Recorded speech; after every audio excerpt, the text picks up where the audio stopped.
Hello friends, welcome back to Amrita academy. So friends, आज के इस वीडियो में हम सीखेंगे कि किस तरह से इंग्लिश को सीखा जा सकता है मूवीज़ को देखकर। So learn English with movies.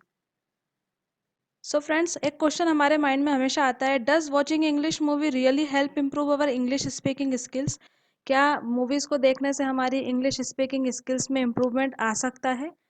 तो इसी क्वेश्चन का आंसर हम आज इसमें ढूंढेंगे कि किस तरह से हम अपनी इंग्लिश को इम्प्रूव कर सकते हैं with the help of movies. Well, definitely the reason behind this is when you watch movies with interest, it's easy to understand word sentences easily. जब आप किसी भी चीज़ को इंटरेस्ट के साथ देखते हैं तो आपको जो लर्निंग पावर होता है वो इंक्रीज हो जाता है।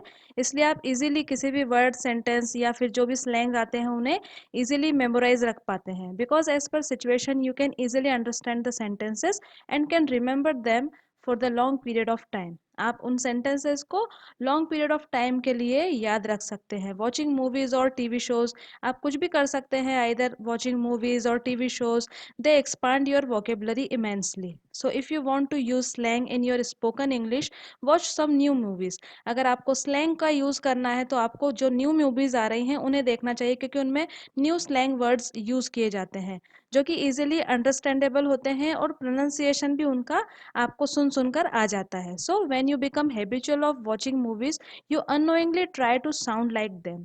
जब आप बार बार किसी वर्ड को, सेंटेंस को सुनते हैं, उसका साउंड आपके माइंड में जाता है, तो आप अननोइंगली उसे कब सीख जाते हैं आपको पता भी नहीं चलता है। जस्ट लाइक दैट, सामने जो आपको दिख रहा है इमेज, इसमें सबटाइटल है जिसमें लिखा है there shouldn't have been here but somebody sent them. तो इससे क्या होता है, आपको एक तो वोकेबलरी भी आपकी बिल्ड होती है, उसी के साथ साथ आपको जो उसका टेंस है या फिर उसकी जो ग्रामर पार्ट है वो भी समझ में आता है। So with the help of सब टाइटल्स, आप जो भी सब टाइटल वाली मूवीज़ होती हैं उन्हें देख लीजिए स्टार्टिंग में, उन्हें स्टार्ट कर दीजिए। सबसे पहले आप साथ साथ जो आप सुन रहे हैं उसके साथ आप जो भी सब टाइटल्स होंगे उन्हें पढ़ते रहिए, तो आपको इजीली समझ में आ जाएगा कि क्या ये कहना चाह रहे हैं। फॉर एग्जांपल, जो भी आप मूवीज़ देखते हैं, अगर उनमें कोई स्लैंग्स यूज़ होते हैं, जैसे कि आई पॉपिंग। आई पॉपिंग का मतलब होता है फैंटास्टिक या एस्टोनिशिंग। मीन्स अगर एक एग्जांपल देखें, the New York time had an I popping article this morning. Means New York times जो न्यूज़पेपर है उसमें क्या आया, एक बहुत ही फैंटास्टिक आर्टिकल आया। तो फैंटास्टिक लिखने की जगह आई पॉपिंग आर्टिकल बोला। तो इससे क्या होता है, जो हमारी इंग्लिश होती है स्टाइलिश लगती है। ओके, तो आजकल स्लैंग वर्ड्स जो हैं उन्हें बहुत यूज़ किया जा रहा है in the advanced English. Okay, जैसे चिकन मीन्स अ कॉवर्ड, जो कायर होता है, डरपोक होता है, उसे कैसे बोला जाता है स्लैंग में, you are a chicken Sam. You are a chicken Sam means chicken का मतलब हुआ यहाँ पर अ कॉवर्ड, जो कि एक डरपोक व्यक्ति है।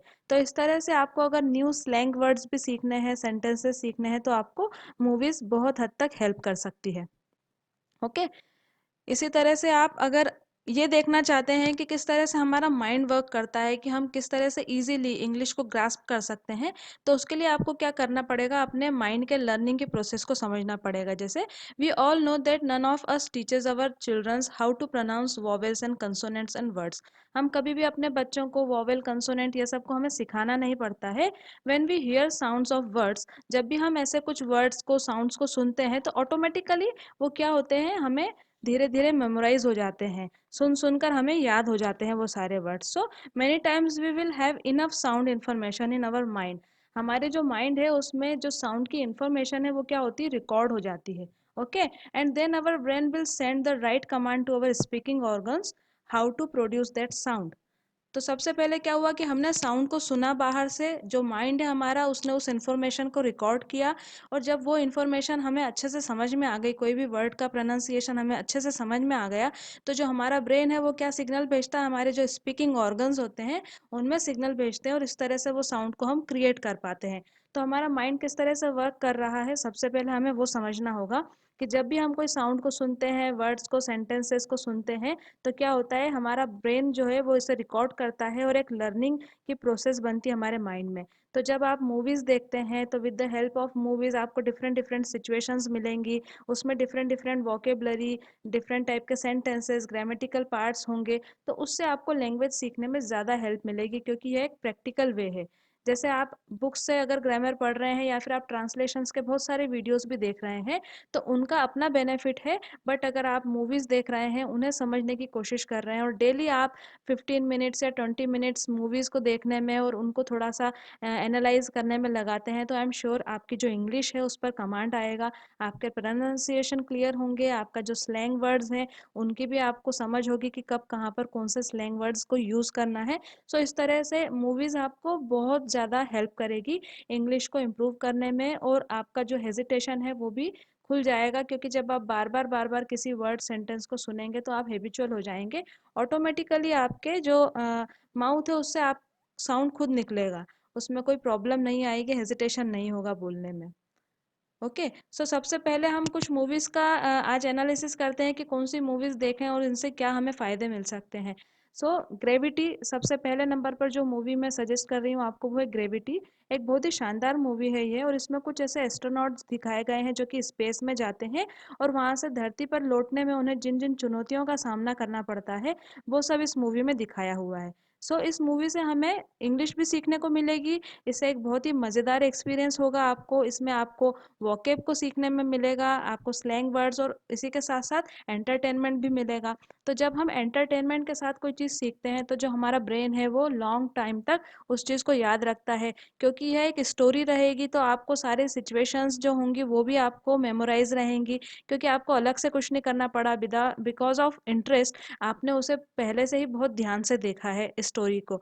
तो उसके बाद आपको जो भी वोकैब अगर नए लग रहे हैं तो चाहे तो आप उसे नोट डाउन कर लीजिए, और आप उसे अगर एक दो बार देख लेंगे तो ही वो आपको मेमोराइज हो जाएंगे। तो एक ये तरीका हो सकता है।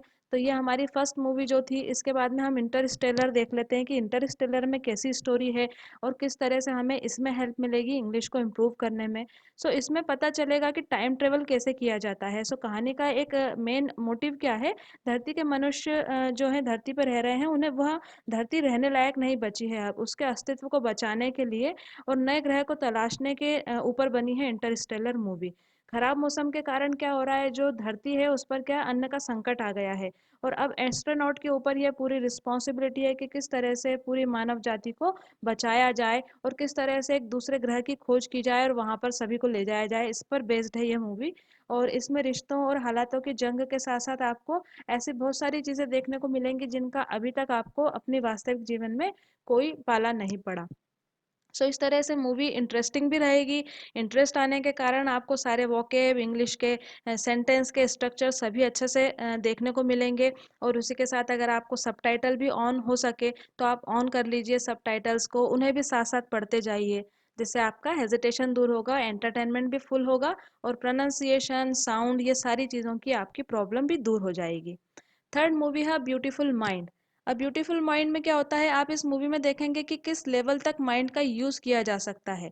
यह कहानी जॉन नेश नामक किरदार के आसपास घूमती है। इसमें इसके जो क्लासमेट्स होते हैं वो इसे सन की समझते हैं, पर जॉन नेश बहुत ही प्रतिभावान व्यक्ति होता है, और उसका मस्तिष्क जो होता है, ब्रेन होता है, वो बहुत अच्छे से वर्क करता है। सो धीरे धीरे जॉन नेश का यह खूबसूरत मस्तिष्क क्या होता है कि वो सनकी और झग्गीपन में बदल जाता है, और उसे मानसिक विकार आने लगते हैं, मनोविकार आने लगते हैं। पर वह फिर अपने ब्यूटीफुल माइंड को पाना चाहता है, तो उसके लिए वो क्या कड़ी मेहनत करता है और किस तरह की चीज़ों से गुजरता है, यह सब दिखाया गया है इस मूवी में। तो आपको अ ब्यूटीफुल माइंड मूवी से भी कुछ वोकेब्स सेंटेंसेस और ग्रामेटिकल पार्ट को स्ट्रॉन्ग करने में हेल्प मिलेगी। With the help of this movie आप एंटरटेनमेंट के साथ इंग्लिश सीख सकते हैं। Fourth movie is catch me if you can. ये मूवी भी बहुत शानदार है। इट इज़ बेस्ड ऑन कि तुम्हारा लक्ष्य जो है उससे आप अगर उसके पीछे जाते हैं तो आप क्या कह सकते हैं, आपके लक्ष्य को कह सकते हैं catch me if you can. आपको अगर लक्ष्य कह रहा है कि catch me if you can, आप अगर मुझे पाना चाहते हो तो मुझे कैच करो। सो वोकेब और ग्रामर दोनों का ही यहाँ पर बढ़िया आपको इम्प्रूवमेंट देखने को मिलेगा इस मूवी के बाद। सो फ्रैंक कहानी ऐसी है, फ्रैंक एक टीनेजर होता है और उसके जो फादर हैं वो बैंक करप्ट हो जाते हैं। उसके बाद से उसकी लाइफ में बहुत चेंज आ जाता है। तो उसके बाद में उसे एक पायलट बनने की उसके मन में ख्वाहिश होती है। तो वह उसको उसका ब्रेन बहुत तेज होता है, तो वो उन सब चीज़ों की जानकारी लेता है और पायलट बन जाता है, और वो फेक चेक्स जो होते हैं उन्हें बनाकर पैसे कमाता है। पर एक कार्ल नाम का एक एफबीआई एजेंट उसके पीछे लगा रहता है। सो फ्रैंक जो डिफरेंट डिफरेंट किरदार निभाता है फ्रैंक यहाँ पर, कभी वो डॉक्टर बनता है, कभी पायलट बनता है, इस तरह से वो बहुत सारे फ्रॉड करके बहुत सारा पैसा कमा लेता है। सो बेसिकली ये क्राइम एंड थ्रिलर मूवी है। अगर आपको इस तरह की मूवी पसंद आती है तो आप इस मूवी को भी रिफ़र कर सकते हैं अपनी इंग्लिश को इम्प्रूव करने के लिए। सो फ्रेंड्स, अब हमारी जो लास्ट मूवी है वो है एवरेस्ट। एवरेस्ट मूवी भी बहुत बढ़िया मूवी है। इसमें ये दिखाया जाता है कि बहुत से लोग एवरेस्ट के टॉप पर पहुंचना चाहते हैं, पर उनमें से कुछ ही लोग वापस आ पाते हैं, क्योंकि तूफान के कारण कैसी कैसी सिचुएशन से वह सामना करते हैं। इसमें यह सब देखने को आपको मिलेगा। रॉब सबको एवरेस्ट पर ले जाता है। रॉब जो होता है वो एक तरह से कह लिया जाए कि इनका मेंटर होता है। वो सबको क्या करता है, पूरा गाइड करता है, टाइम टू टाइम वो सारी चीज़ों की जानकारी देता है। पर बहुत सारी चुनौतियों का उसे सामना करना पड़ता है, और वो खुद भी जब वापस लौटने की बारी आती है तो वो खुद भी किन परेशानियों का सामना करता है, इस पर बेस्ड है ये मूवी। तो इसमें भी आपको बहुत शानदार तरीके से वोकेबलरी, ग्रामर और इंग्लिश सीखने में बहुत हेल्प मिलेगी। और मूवीज़ को देखने से क्या होगा, पहले आपको शुरू में हो सकता है थोड़ा स्ट्रेन आए, आपको लगे कि थोड़ा प्रॉब्लम आ रही है, पर धीरे धीरे आप हैबिचुअल हो जाएंगे। आपका माइंड जो है वो रिकॉग्नाइज करने लगेगा न्यू वर्ड्स, प्रोनाउंसिएशन, इन सारी चीज़ों को। इनमें टाइम लगेगा, इनमें फ्यू मंथ्स का टाइम भी लग सकता है। आप इसमें ये ना सोचें कि बस अभी मैंने देखी और मुझे with in 15 minutes 1 month he improvement दिख जाए। ये स्लो एंड स्टडी प्रोसेस होती है। लर्निंग करने की प्रोसेस जो है, जब हम ब्रेन को कोई चीज़ को लर्न कराते हैं तो ये एक स्लो और स्टडी प्रोसेस है। इसे आप क्या करिए, बस थोड़ा थोड़ा देखिए, डेली देखिए, और कुछ भी जो नए वोकेब हैं, वर्ड्स हैं, सबटाइटल्स हैं, उन्हें पढ़ने की कोशिश करिए। आई एम श्योर आपकी इंग्लिश में जहाँ पर भी आप अभी होंगे उससे काफ़ी हद तक आपको इम्प्रूवमेंट मिलेगा देखने को। सो फ्रेंड्स, ये थी हमारी कुछ 5 मूवीज़ की लिस्ट, और हमने इस पर पूरा डिस्कशन आज ये किया कि किस तरह से हमारा ब्रेन लर्न करता है और हम इंग्लिश को इम्प्रूव किस तरह से नेचुरली कर सकते हैं। तो इससे अच्छा आपको कोई अदर सोर्स नहीं मिल सकता जिसमें आप रियल टाइम में जो सिचुएशंस देख रहे हैं और लोग किस तरह से एक दूसरे से कॉन्वर्सेशन करते हैं, ये सबसे बेस्ट वे है इम्प्रूव करने का अपनी इंग्लिश को।